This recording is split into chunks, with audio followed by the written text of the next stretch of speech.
Comment se fait-il qu'il y ait des personnes qui semblent continuellement en train d'être dans le tourbillon des émotions, à devoir évacuer des choses, se libérer de blocages, de conflits internes pendant des années, des années, des années, et qui finissent par désespérer, voire même qui commencent aussi à désespérer, les deux en même temps, et qu'en même temps, il y a d'autres personnes qui semblent vivre la vie de manière légère, comme si ils n'avaient rien, justement, comme émotion.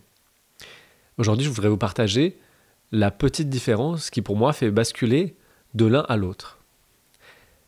Donc, pour ceux qui ne me connaissent pas, je m'appelle Thibaut et je partage sur cette chaîne sur la réalisation du soi, qui est la reconnaissance de ce qu'on est en essence, au-delà de la personne, et qui, pour moi, amène le bonheur véritable, la satisfaction que l'on recherche depuis toujours, en tout cas celle que moi je cherchais depuis toujours.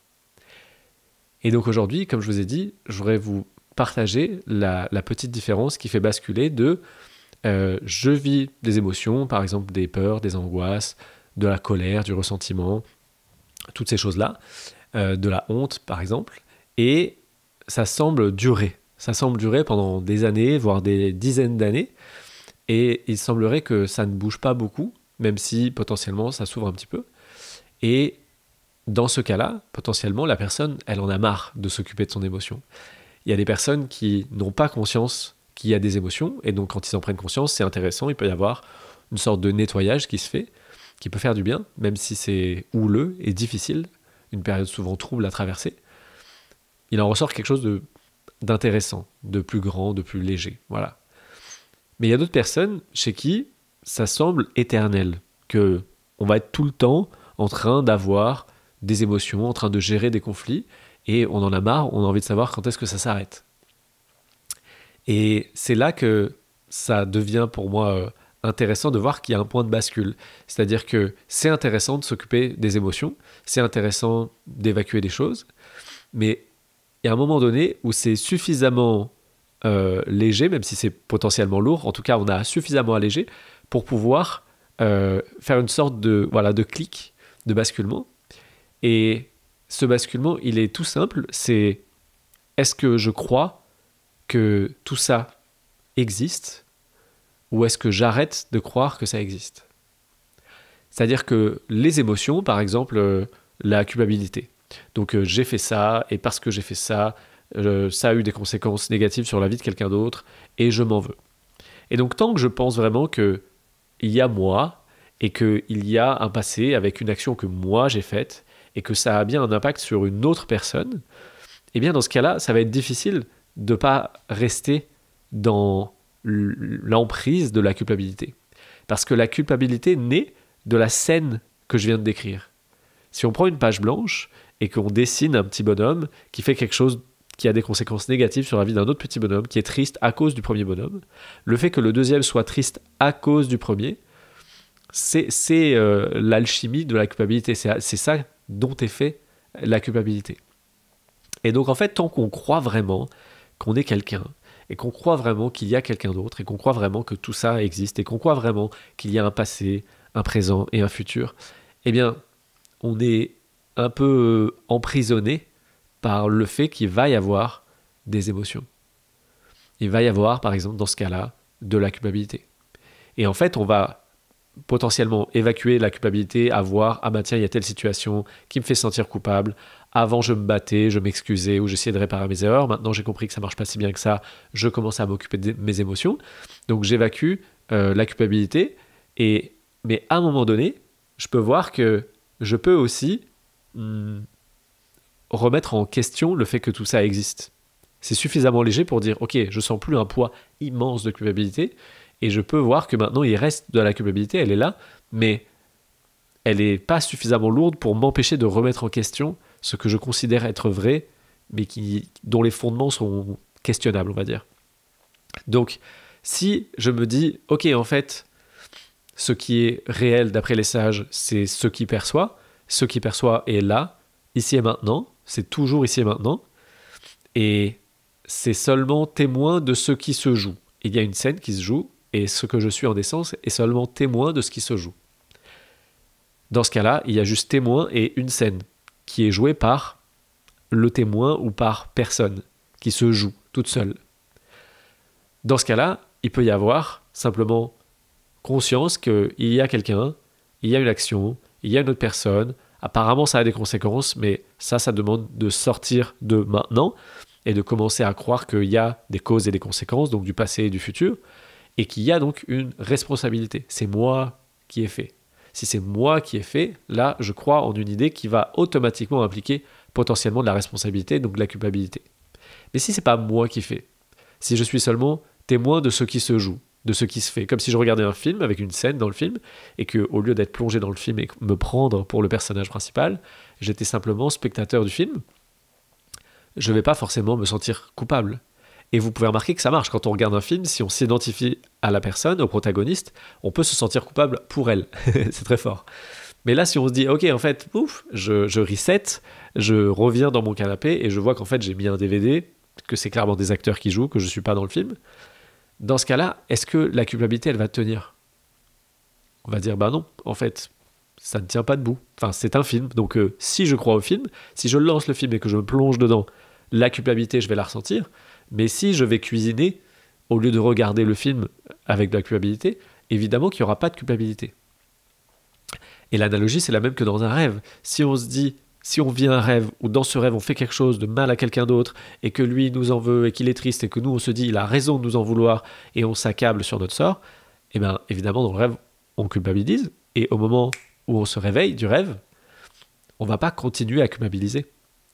Il ne va pas y avoir forcément besoin de prendre un temps pour évacuer l'émotion. On va juste se dire « Ah oui, en fait, c'était un rêve. C'est bon. Il n'y a pas quelqu'un d'autre à qui, moi, j'ai fait du mal et il faudrait que je répare mes erreurs. » Ça n'a plus de sens. C'était dans un rêve. Donc, on le discrédite. Pourquoi? Parce qu'on considère que ça n'existe pas. Et on pourrait très bien considérer que ça existe. Et dans ce cas-là, on pourrait voir qu'il y aurait sûrement culpabilité. Mais si on dit bah, c'était qu'un rêve, on discrédite l'émotion et donc, en fait, elle n'est plus là. Et donc à ce moment-là, il y a une bascule qui se passe entre est-ce que j'évacue l'émotion ou est-ce que je considère juste que ça n'existe pas, si par exemple c'est un rêve ou si c'est un film. Et bien l'invitation c'est la même chose ici, de ne pas croire que ça existe. Donc quand je dis ça, on pourrait croire que c'est une négation du monde, c'est-à-dire je rejette tout ça et je dis tout ça c'est faux. Mais j'ai pas dit croire que ça n'existe pas. J'ai juste dit ne pas croire que ça existe. C'est-à-dire que je ne vais pas imposer une nouvelle croyance, je vais juste arrêter de croire que ça existe. Et donc, si je ne crois pas quelque chose, il reste quand même ce qui est. On est d'accord? Si j'arrête de croire que c'est du rouge, la couleur qui va rester devant moi, si c'est du rouge, ce sera du rouge. Ce n'est pas ma croyance qui va changer la couleur à ce moment-là. Donc là, c'est la même chose.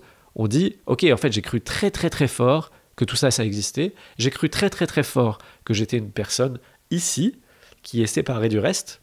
Et j'ai cru très très très fort qu'il existait aussi un autre quelqu'un là-bas à qui je peux faire du bien ou du mal et dont je suis potentiellement responsable du malheur ou du bonheur.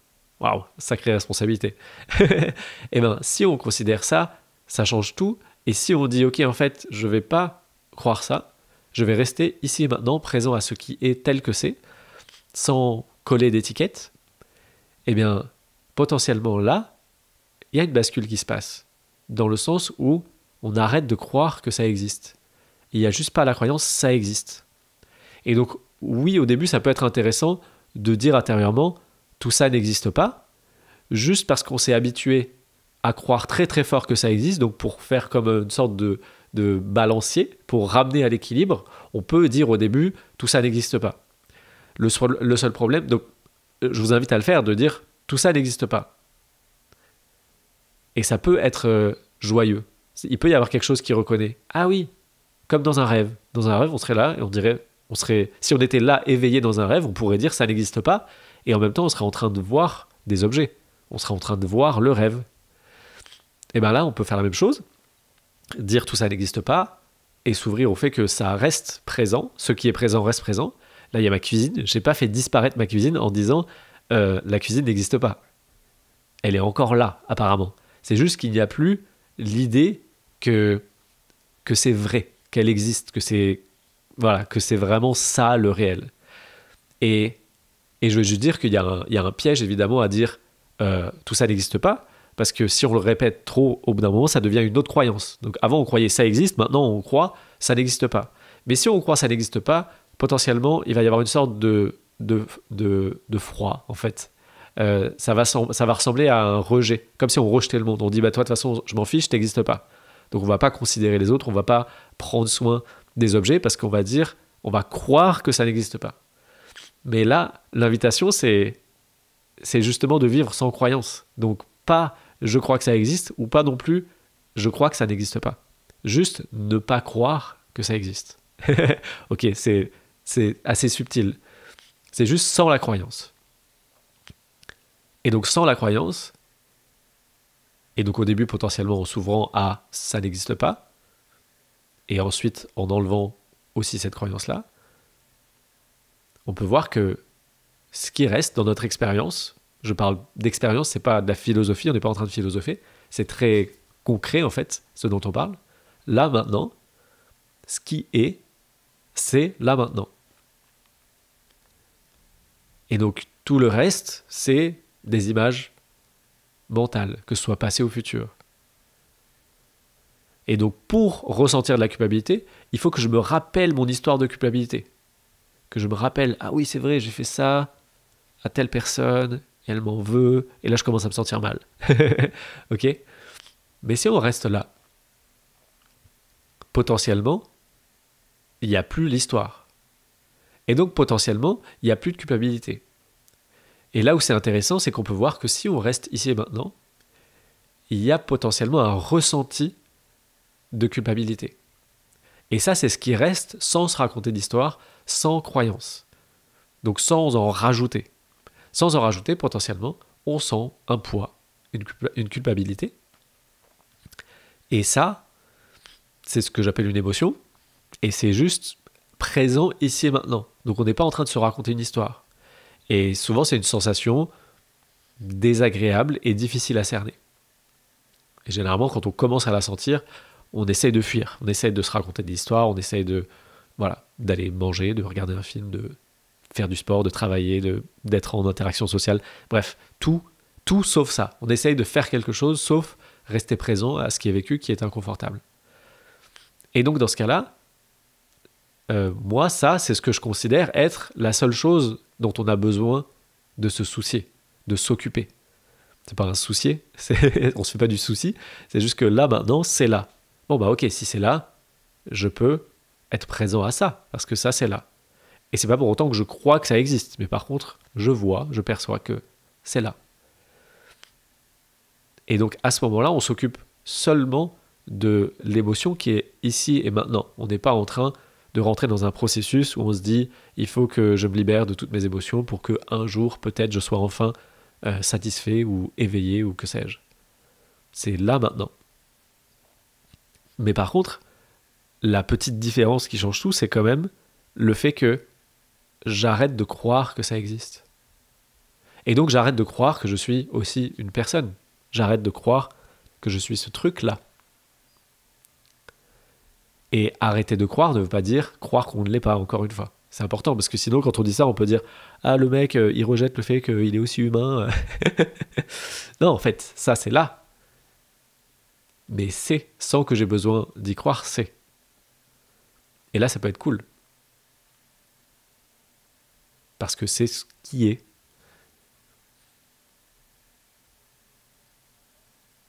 Et je sais qu'il y a des personnes, sûrement vous maintenant, en train d'écouter cette vidéo, qui êtes aptes à entendre ce qui vient d'être dit. Que vous êtes pile à la phase où vous pouvez juste, au lieu de vous occuper de vos émotions, juste arrêter d'y croire. Et ça peut se faire comme ça peut être un petit truc de « Ah vas-y c'est bon, j'en ai marre, j'arrête d'y croire.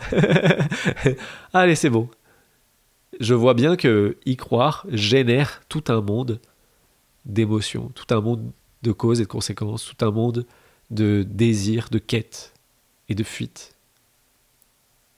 Alors que si j'arrête d'y croire, il y a simplement maintenant, et potentiellement maintenant un mouvement, mais il n'y a plus forcément de quête, de fuite, que sais-je. Il peut y avoir ça, mais ça n'est pas nommé tel quel. On peut d'un coup se mettre à ouvrir un placard et manger 12 paquets de gâteaux, et que ça ne soit pas considéré comme une fuite, et donc il n'y ait pas forcément de culpabilité. Ça, c'est intéressant. On peut voir que des fois, il y a des personnes, ils mangent une boîte de cookies et ils culpabilisent. Mais pourquoi ils culpabilisent? Parce qu'ils considèrent que c'est eux qui l'ont mangé et qu'ils auraient pu faire autrement. Et même qu'ils auraient dû faire autrement. Alors que si on reste présent à la scène et qu'il y a un placard qui est ouvert et qu'il y a des gâteaux qui sont sortis et que ça mange des gâteaux, si on n'y croit pas, si on ne met pas c'est vrai ça existe, c'est vrai c'est moi qui suis en train de faire ça, c'est vrai j'ai une responsabilité donc j'aurais pu faire autrement, et ben en fait on peut juste laisser la scène se passer. Et généralement quand on laisse la scène se passer, il va pas forcément y avoir 12 paquets de gâteaux qui vont être mangés, mais aussi potentiellement oui, il y a pas de jugement en fait. Il y a maintenant, il n'y a pas 12 paquets de gâteaux, déjà ça c'est une histoire, il y a maintenant peut-être un gâteau, et après, l'instant d'après, maintenant un gâteau. Mais si on enlève l'idée c'est moi, et j'aurais pu faire autrement, et les gâteaux c'est pas bon pour la santé, c'est plein de sucre et de calories et que sais-je, et bien dans ce cas-là, il va pas forcément y avoir la culpabilité d'avoir mangé des gâteaux. Et évidemment, les gâteaux est un gentil exemple, mais ça peut être la même chose sur d'autres actes plus graves. Et après, encore une fois, enfin je dis encore une fois, si vous découvrez cette chaîne, j'en ai parlé plusieurs fois, mais c'est bien de le rappeler, ce que je dis là n'est pas une invitation à faire n'importe quoi en disant ouais mais de toute façon c'est pas moi qui fais. Moi j'aime bien dire c'est comme si on avait le choix, c'est comme si, et donc évidemment on va quand même pas aller tuer les gens dans la rue et dire ah bah c'est pas moi qui l'ai fait donc je vais pas en prison. Ça marche pas. Sur le plan humain, il y a c'est comme avant en fait, ça change rien. Ce que je suis en train de dire, on peut avoir l'impression que c'est perché, alors qu'en fait, ça ne nie pas l'entièreté de l'expérience humaine. Ça ne nie pas le quotidien, ça ne nie pas les interactions sociales, ça nie rien du tout. C'est juste que ça peut basculer de j'y crois à j'y crois pas, et ça va pas changer grand-chose dans le quotidien, à part peut-être l'allègement total du poids des émotions avec l'idée qu'il y a une temporalité. Parce que j'entends souvent des gens dire j'en ai marre des émotions, quand est-ce que ça s'arrête, le nettoyage, je souffre depuis des années, j'ai envie que ça s'arrête. Et je vois des personnes que j'accompagne à évacuer les émotions, et je vois qu'elles arrivent à un moment donné à un point où on a évacué suffisamment, et où maintenant c'est plus vraiment évacuer l'émotion qui est intéressante, c'est de dire eh oh, en fait c'est bon, tu peux arrêter d'y croire. Tu peux arrêter d'y croire. Et là ça peut faire ah ouais en fait j'y crois. Et juste ok en fait j'arrête d'y croire. Ça peut suffire.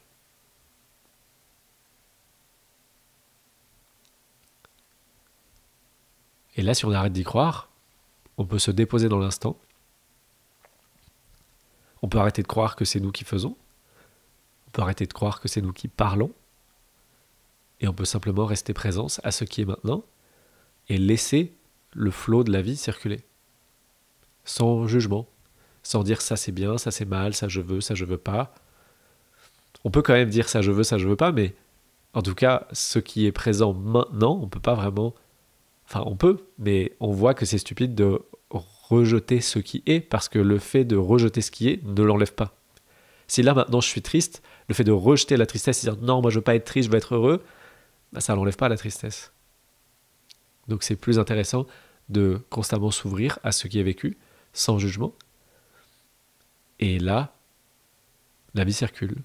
Quand c'est triste, c'est triste. Quand c'est content, c'est content. Quand ça fait quelque chose, ça fait quelque chose. Quand ça fait rien, ça fait rien. Et ça n'est plus notre focus, notre focalisation n'est plus sur ça. Elle est sur être maintenant. Et être maintenant, c'est complétude. Ou plénitude, ou bonheur, ou mettez ce que vous voulez derrière, je sais pas, chacun ses mots.